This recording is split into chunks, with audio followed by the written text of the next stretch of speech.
Russillo Show on ESPN Radio and on the ESPN app.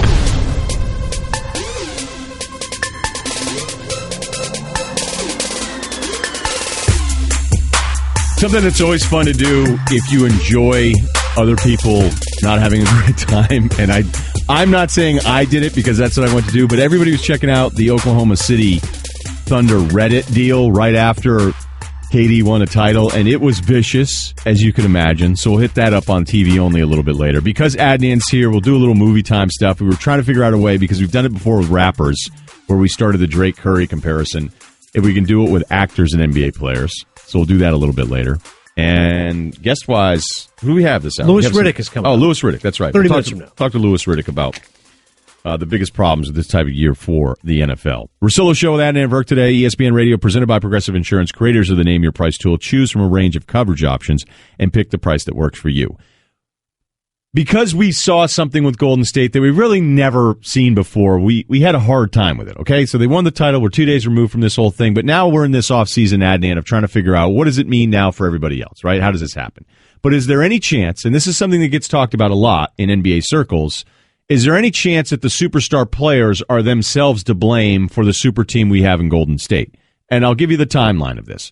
Once the new TV deal was done, like $1.5 billion more, so almost triple the revenue coming in, and all of the salaries, all of the salary cap stuff is directly related to a very simple formula of whatever the basketball-related income is. You bring that money in, the players and owners split it up about 50-50, and then you have salaries off of that, and then you have cap space, okay? And what the NBA realized with this unprecedented extra revenue, the tripling of revenue, that all of a sudden all these caps that would go maybe 62 to 64 million, then 64 to 66, and then you'd be up to like 72 million in cap space. Mm-hmm. These small little incremental things that teams really had to plan for to finally get enough cap space, that with this new TV money, you were going to have 2/3 of the league have an historic amount of free cap space. And you were going to have a team like Golden State have enough cap space to sign somebody like Durant, who's supposed to be one of the most expensive players and still was, and they were able to fit that in. So the NBA went to the Players Association and said, guess what? Let's still pay you all of the money that you're going to make. But instead of having the cap directly related to this massive spike out of nowhere, let's do this softening of the cap. And guess what happened? All of a sudden, these guys are not getting paid as much as they should be. Well, the players were like, wait a minute, we're not. What do you mean you want to keep some of the money? Right. They're like, we're not keeping any of the money. We're going to continue to pay you all the money that we would pay you normally, but we just want to make the cap a little different. We want the cap to be a little different. And the Players Association, by all accounts, just out of hand, nope, not doing it. They're like, okay, you understand all these teams now are going to have cap space, like massive amounts of cap space. The best teams are going to have crazy amounts of cap space. And instead of all the players just kind of sharing in all this extra wealth, the players like a Reggie Jackson or an Enes Kanter, who are, second, third tier players, really, they're going to get all this kind of max money because they have to spend it on someone instead of maybe just spreading it out a little bit more. And what apparently is being told, and I don't know if it's true or not, but that Michelle Roberts coming in, taking over for Players Association, showing that she is going to be strong, going to oppose. That player-owner dynamic is always contentious, just borderline nasty, that there's a feeling that she had a lot of the stars in mind. The stars got their contracts, these new designated player things. But really, if I were another player, Adnan, I would now look back at this and say to the Players Association, why didn't we soften this thing out? If the biggest problem now in the NBA is that there's this one team that it feels like none of us can beat, why did my Players Association not think about the rest of the league and making sure that this was competitive? Because that would be the NBA's argument. All right, you're mad about the super teams? Fine. But really, if the Players Association would just agree to the softening of the cap, while you still would have made all your money, we wouldn't have this Golden State problem right now. Which is crazy to think about because right now... Does that make sense to you? It does, because right now people are blaming specific players. Like it's LeBron, Durant always. It's like, no, it's your fault that these super teams have happened, and now it's no fun because we don't have enough competitive disparity. But you're telling me that these star players are actually at fault because they did not recognize the way the cap system was set up? I'm saying that that's a theory that is out there. I don't know enough of the inner workings that would tell you, I know for a fact LeBron did this or Durant did this but here's what I know is that the top players made sure with the new salary structures that they were going to be taken care of. And they should be, because when you're that great of a player and you can dictate a franchise's success single-handedly, like, you should be compensated. You've been an underpaid athlete. But if the Players Association is really about the best interest of its 450 current members and the retired members, and I'm asking this just hypothetically because I'm still not sure what is true, I would ask, like, what if I was the guy that's the 10th guy, or every 10th guy, or every 10th through 15th guy? Like, I know that I'm not what makes the league go round, but if I'm on an NBA team and I want us to be all competitive, couldn't we all been more competitive if we had just said, yeah, NBA, like, we get what you're trying to do. You soften the cap. You don't have a Golden State acquisition of Durant. The players don't just all load up there, and it feels like more teams have a chance at this. I wonder if that's also thought of as something you would do in representing the Players Association, if all of this stuff, how the inner workings of it. We do know this. The NBA wanted to offer a softening of the cap. The Players Association dismissed it immediately. We do know that part. And that's why I wonder, you're right, for the Players Association, because, listen, you do have to divide and conquer. Like, you're never going to keep the entire workforce happy. So it's more important to make sure the stars are satisfied. Like you said, hey, I'm going to get mine no matter what because, I am the star player, so I deserve that. What I wonder is, and I don't mean to critique the Players Association, but do players 10 to 15, do the lesser-known players, are they aware of what all these ramifications were when it was being presented? I would guess no. Okay, and I'm going to give you an analogy. Well, no, it's not even an analogy. It's a story. There's one team, and I know this for a fact because I talked to the GM. They were below the salary floor. So if you are not at the salary floor, say you're at $10 million less, right? Say the salary floor is $90 million and your team's total payroll by the end of the year is only $80 million. They'll let you start the season up, but you got to pay $90 million. All right, those are the rules. Mm-hmm. So you would go to every player on the team and you'd say, guess what, 15 players, we're going to chop up $10 million and we're all going to give you a check at the end of the year, just so we get to the salary floor, and that's what we can say we spent that on team payroll. So this team was way below the salary floor. They made a trade for a really expensive player. They took on the contract because they were under the cap. They got a couple picks out of the deal. They waived the player, but because they had absorbed the player's contract, they now were over the salary floor. Problem solved. Right. Team's problem solved. Yeah, player not waived. One player comes into the locker room and goes, oh, these guys, starts killing the front office. And all the other players on the team are like, what are you talking about? And the player goes, you realize that dude we traded for absorbed his number and waived him, that cost all of us about $1 million in a bonus check at the end of the year. And some of those players weren't even making $1 million in salary for the entire season. So the players go like, wait a minute, what? We just lost $1 million? Like, Hinkie used to do this stuff all the time with the Sixers. Right. And this isn't a Sixers story. I'm like, wait, what? And then I remember the front office being like, yeah, no one else on the team knew. Like, if it wasn't for the one player...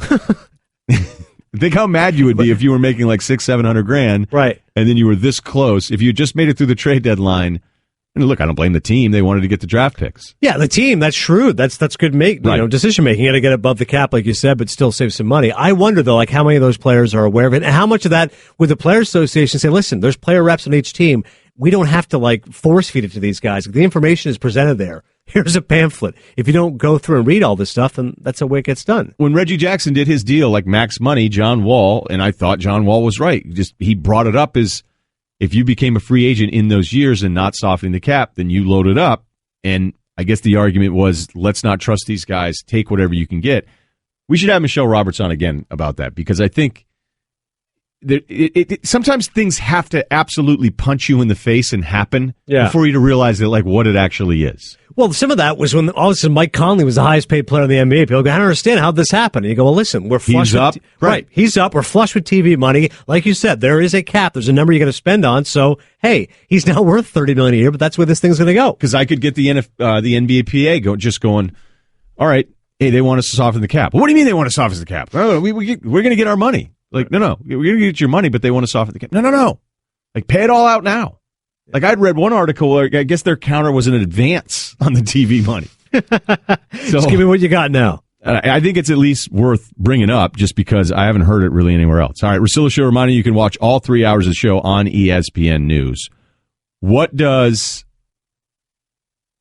Dario Saric have in common with Gerard Depardieu? Maybe not much. But we will do NBA actor equivalents next with Adnan Virk, Russillo Show, ESPN Radio. Big announcement for the show. In 23 hours, we are going to have the guys from Barstool in studio all 3 hours. So think about that. 23 hours from now, the Russillo Show, it's going to be Big Cat, PFT. I may introduce PFT before Big Cat because I feel like he doesn't, order-wise, it doesn't work out that way. If you don't know who they are, podcast is part of my take. But definitely subscribe to the Russillo Show podcast instead. Top 10 Russillo Show podcast. We're doing all right. And the After Show podcast getting some steam. That's right, the After Show. If you want to learn about the gang. Water crisis episode was a high point, I think. Yeah, that was the most downloaded. Somebody spilt water here that's not a day-to-day radio person. Post-show pod, excuse me. Right. And since that spillage of the water in a studio, you'll now, if you walk through the radio department, you see people outside in a hallway eating standing up because no one's allowed to eat anywhere in the studio, which I understand because the equipment's expensive and all that. But there was a spill. It was a major dilemma.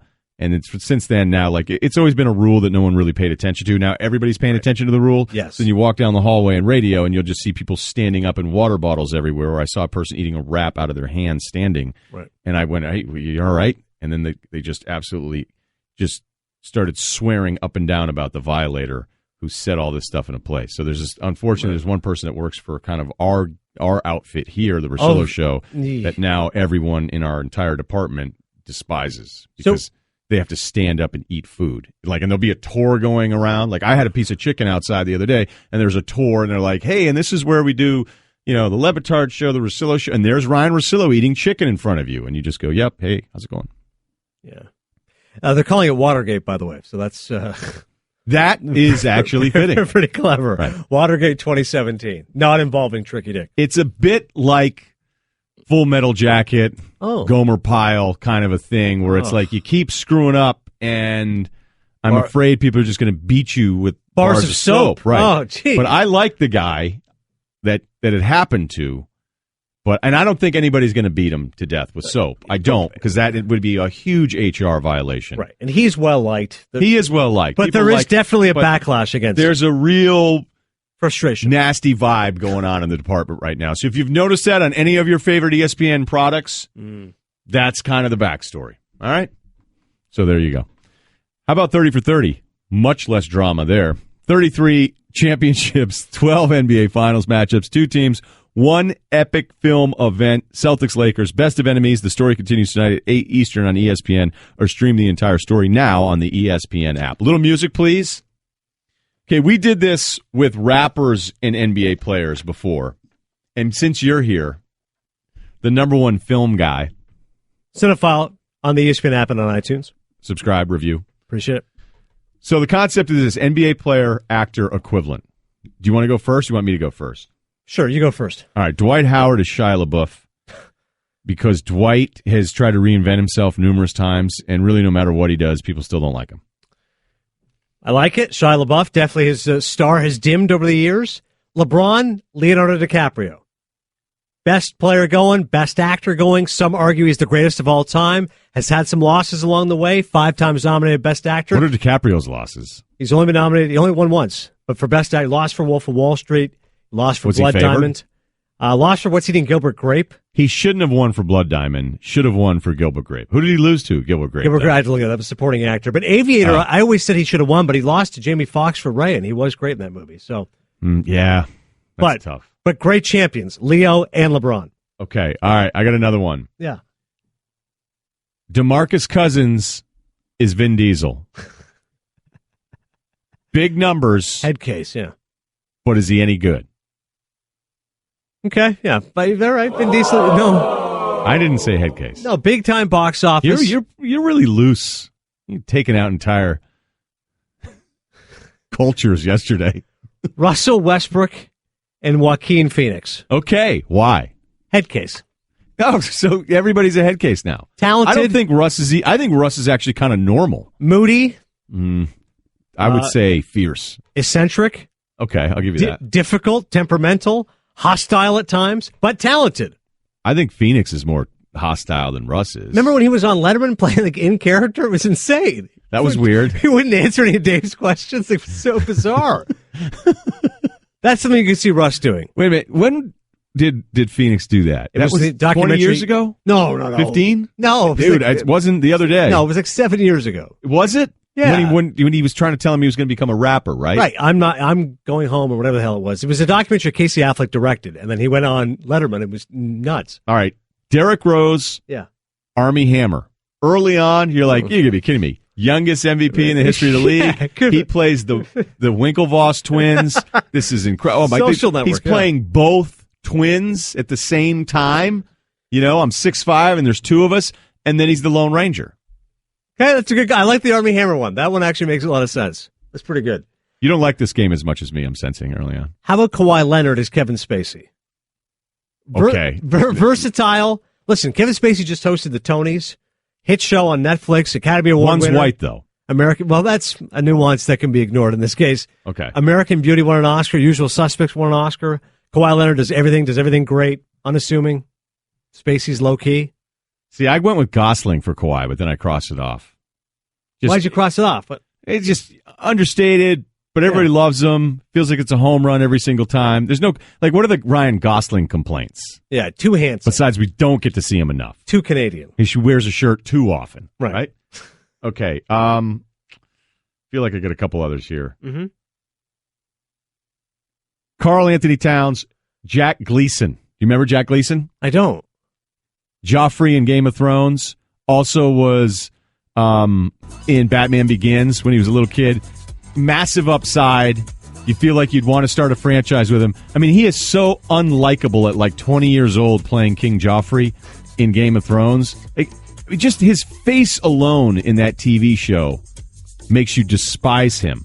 But it just shows his great talent, and you just get so excited. Can't wait for the future with him, unless he gets to that weird kind of post-teenager awkward phase. I think he's like 25 now. But yeah, a lot of upside there. All right. I'll defer to Cerruti with the Game of Thrones. I don't know. Cerruti, you like that one? Yeah, he kind of has like a punchable face, right? So I get that. Yeah, but wait a minute. It's not really. Well, you want to punch Karl Anthony Towns? That's not what I was going for. No, I Just get what great you're saying is, acting. but Joffrey, you're talking about how much he's hated. He played that role well. Right. I get it. Yeah, okay. Do you? Carmelo Anthony, Ben Affleck. Uh-oh. Hugely talented and likable, but people always feel like there's a little something missing. Like Affleck, a great director, but never won an Oscar as an actor. His acting still gets criticized. He's out of the first round of the Oscars, Right. I think is what you're really saying. People bring up Daredevil and that pad patch he had, but just like with Mello, likable, people like him, but like, we should go to the next level. Ever since I've heard the voiceover stuff and the Armageddon DVD, I'm the biggest Affleck fan ever. All right, last one for me. He's likable, just like Mello. Steph is Zac Efron. Wow. Explain this one to me. Well, I think there's a part of Steph where he still deals with not being respected enough by his peers. I think the same thing goes on with Zac Efron, but I'm telling you, his comedic timing, his beats, the delivery, when he needed a wedding date, he and Mike and Dave, the Neighbors movie, like I don't love him, but he's good. Abs, takes off his shirt. There's so much about Zac Efron you actually have to respect. Right. And I think it's begrudging respect in Hollywood for Efron. And I'd rather have that not be grudging respect. I'd rather it be just flat out respect. Same thing with Steph. Draymond Green, Gary Busey. Loud, obnoxious, but you can't ignore them. Cannot look away. You weren't, I don't think, you were like, which ones did you leave off? We'll do those later. We'll do your bonus ones later. Okay, I have two after, yeah. Okay, perfect. I just want to get Gary Busey in the show. I love it. If you want to get in touch with us, it's at Russillo Show, 1-800-Flowers.com, Twitter feed with Adnan Virk. Louis Riddick going to stop by, and why? What's happening with OTA holdouts really isn't a big deal anymore because everything changed a few years ago. That's next on ESPN Radio. Okay, Kevin, for the grand prize of $1 million. What color is the White House? I know this. 5 seconds. Oh, switching to Geico could save you a bunch of money on car insurance? Okay. Judges? That's true, Kevin. They'll allow it. Congratulations. You're a winner. Woo! Geico, because saving 15% or more on car insurance is always a great answer. We still need to figure this out, and Louis Riddick is with us now. The Russillo Show with Adnan Virk today, ESPN Radio. Figure out what we're going to do movie time calls with you. Because if we just do a random, hey, how good was Scarface? Right. Yeah. No, okay. Yeah. It's not going to be good. I would like that, but it'd be kind of all over the place. I got you. All right, let's try to figure out a way to tighten this up. Mm-hmm. Let's do this with Louis now, though, because we'll start with the Odell Beckham story, which really, I don't know that it was that big of a deal. He didn't have to be there, and then once he has to be there, he does show up. It is based on a contract, but really once these rookie deals are put in place, there isn't much to be upset about. I'm just wondering, is that a fair way to describe the Giants and Odell situation? Yeah, and I think that's the case with anyone who has a contract, to be honest with you, is that until the contract comes up and it's time to renegotiate, really there's really nothing to be mad about, regardless of whether or not you think you've outperformed. It's up to the team's discretion when they want to address it. And right now, the Giants are in the window where they can address it, but they don't have to. So Odell really, he can express his displeasure. He hasn't necessarily come out right and said that, but he's hoping that they just take care of him because they know that he is someone who has way outperformed this contract and who in the future, which is the more important part, is probably going to outperform it even more and needs to be paid on a level of guys like Julio Jones and A.J. Green. So, and Demaryius Thomas, that's where he deserves to be paid. Look, the Rams are doing the same thing with Aaron Donald right now. Okay? He's on his rookie contract. He's in the window now where they can renegotiate it. He's sitting out mini camp, although he's there. He hasn't been at OTAs, and the Rams already know why, and they're trying to work on a deal. So Odell looks at that and goes, well, I know what it says in the rookie deal, but another team is doing this. How much does that bother front offices with each other when you go, wait a minute, the whole rookie scale was to... You know what? But it doesn't necessarily bother, from team to team. You don't get mad at how someone else wants to conduct their business, especially if it's in the CBA to where you can go ahead and renegotiate his deal if you want to. That's up to you. Some teams really kind of get off on the whole, we want to control this guy's contract and really, squeeze out as much value as we possibly can, which I understand there's a place for that. That's why the salary cap is there, because it makes you have to make economical decisions. But if you have the salary cap space and you have the cash flow and you have a young player like this who that the team is very dependent upon, take care of him if you can. Talking right now with Louis Riddick on the Russillo Show, ESPN Radio and ESPN News. Jason Peters signs a one-year extension, Louis. He was already under contract with the Eagles for a couple more years, but essentially just didn't want to keep looking over his shoulder. Yeah. He's anchored the line since 2009, had a strong year last year after injuries the last couple of years. But overall for the Eagles, they are cash-strapped. So how does this impact things with Peters? Well, I think with Jason, as you've mentioned, look, this is a guy who has wanted to finish his career there. He's someone who has played some great football. He has had some injury concerns. Look, Philadelphia has done a great job of managing the salary cap, managing their cash flow. There comes a point in time, though, this is kind of a little bit of a different scenario than it is with Odell, but there comes a point in time where you do want to keep your cornerstone veterans happy. You want to kind of show them respect that they deserve, not necessarily mortgage the future on them going forward, especially when you're talking about a guy who's in his mid-30s like Jason. You can't really project future performance with him, so it's almost like year-to-year type of thing. What can we give him to kind of like sweeten the deal and make sure that he stays happy? So I think that's what it is with Jason. It's year-to-year with him at this point, although he will go down as one of the best left tackles to play this game. And Lane Johnson being groomed to take over the spot eventually. Sure. Overall, yesterday we were talking with Bill Polian about OTAs, and he said, listen, if your 6 years are over, he would just joke with guys, like, your hammy looks a little tight, or you look a little limped. Like he would try to just discourage guys from playing. Did you find that was the case for you when you were in the front office of the Eagles? You know what? There are some guys who you feel as though they can go ahead and skip a few days, and you want to get some younger guys reps and really just see where they are at in their progression. Because once training camp comes around, look, training camp, it's kind of a double-edged sword. Yeah, you're trying to evaluate your roster outside of the top 30 players to see who can really be contributors. But training camp's about getting your team ready to play games. And that means your top 30 guys, meaning your starters, plus your primary role players, those are guys who get most of the reps. So if you can steal some reps for guys now, save some of the vets who are going to get a lot of reps later, then you go ahead and do it, and you have fun with it. But I think that also is very much so dependent upon where you are as a program. If you're a team that's struggling and you're constantly drafting in the top 10, everybody's taking their reps. No one's getting any days off. See, Bill had some good football teams that were constantly winning divisions, so he can tell guys, hey, Peyton, you sit here, Edgerrin, you just take it. Some teams right now, the first teamers are getting no breaks. None. And they shouldn't. They're not very good. Louis Riddick in studio with us, Adnan hanging out as well. When we were talking to Polian, I was running some of the basketball stuff by him. I go, when you see teams approach it the way they do in basketball, he was beside himself. He's like, I just don't get it. I don't get how you would ever have this job and decide to not be competitive. But my counter to that is always that as much as we can talk about the lack of quarterbacks, if you don't have one of those 5 or 6 guys in the NBA, especially when 3 of them might be on the same team now, it's that much harder. Yeah. What was it about being in the front office for you in the NFL that you always felt like was an unwinnable battle when it came to acquiring talent or specific positions? Were there things that you felt like there was just a constant frustration that you had whenever you were trying to put together a team in the offseason? I think there's certain positions that it always seems like are hard to find, and when you need one desperately and you can't find one, it can really it can tank your season or tank your mindset. And you'll just go in knowing we're just not good enough there, right? Yeah, I mean, and in particular, obviously, quarterback is that number one position where everyone's trying to find that one, and if you don't have it and the rest of your roster isn't strong enough to kind of make up for it, then you just know that you're stuck. I think what you get most frustrated at in the NFL when you're trying to build a team is, outside of quarterback, is trying to find good pass rushers, trying to find good corners, and trying to find number one wideouts who really can take over a football game when you need it. And when it's tough to win. It's tough to win in the NFL without having those, if you don't have those positions. I think this past year, what it showed you, this past year shined some light on was this too.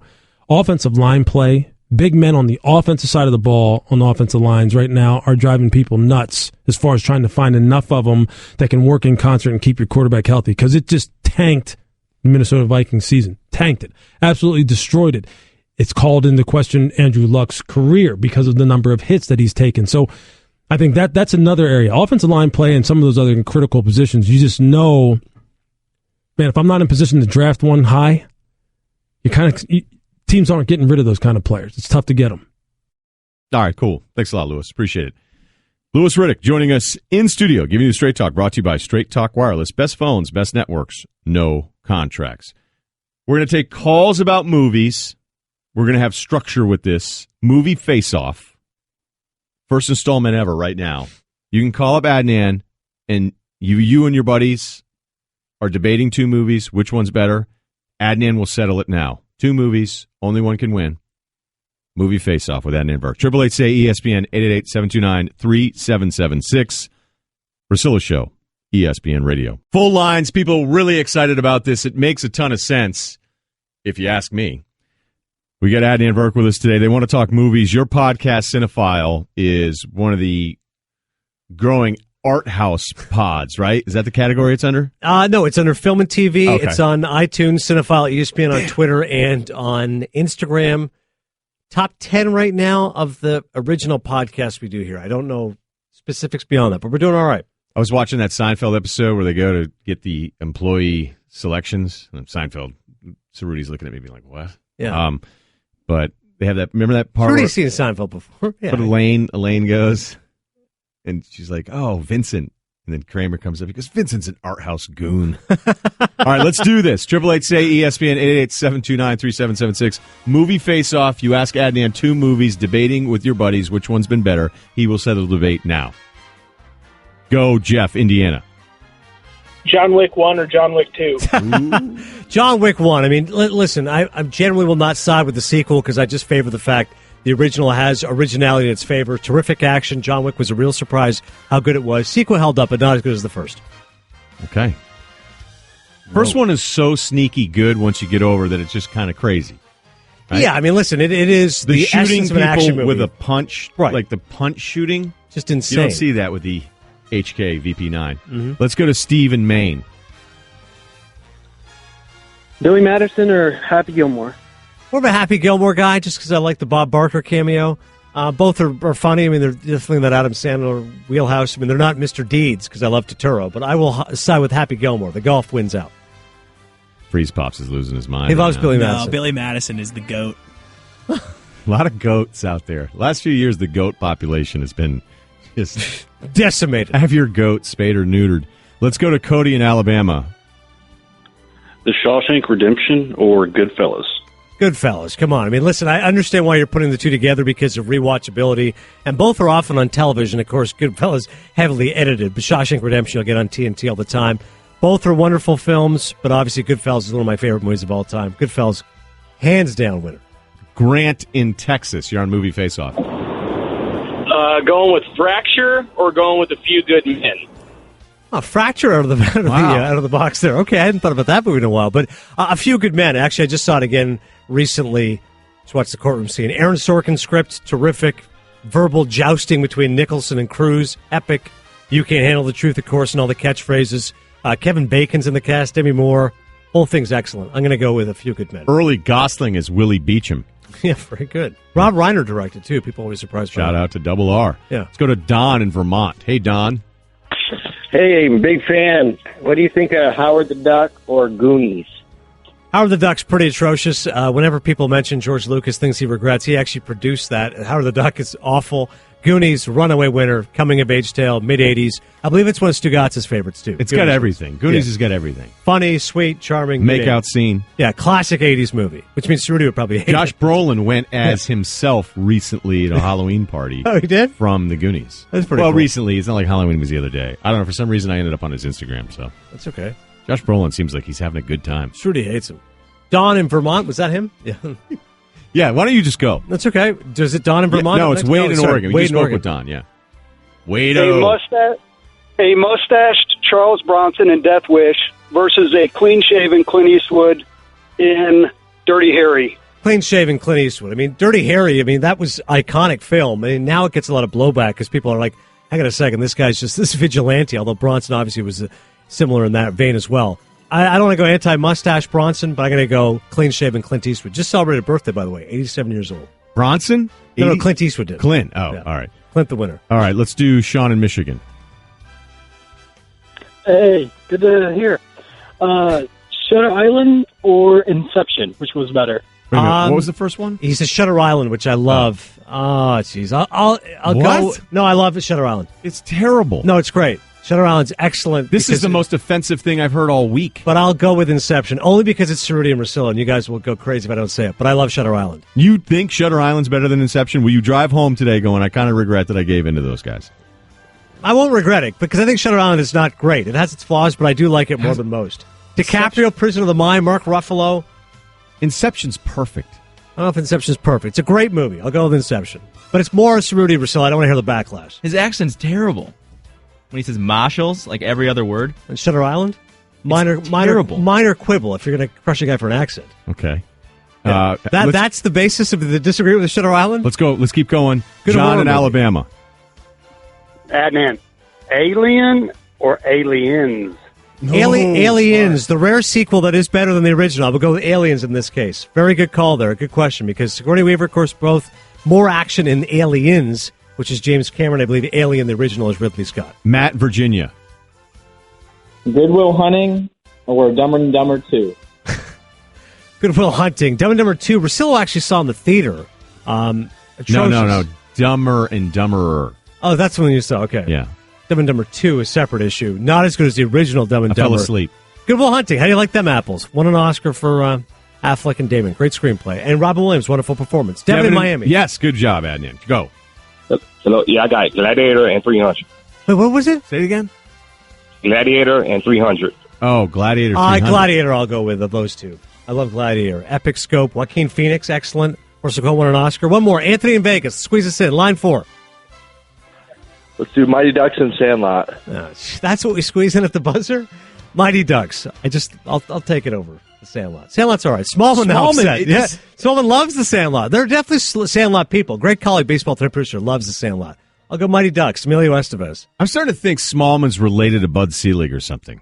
He loves baseball. St. Right. Louis. I mean, just Cerruti final Michelle word. You want to chime Doubleday in? back there. Coming to America versus Trading Spaces. Our TV guys want to know. Coming to America, I'll take. Both are awesome. Eddie Murphy at his best, but I'll take Coming to America. More quotable. Trading Places. Warriors, White House. What's going on here? Next.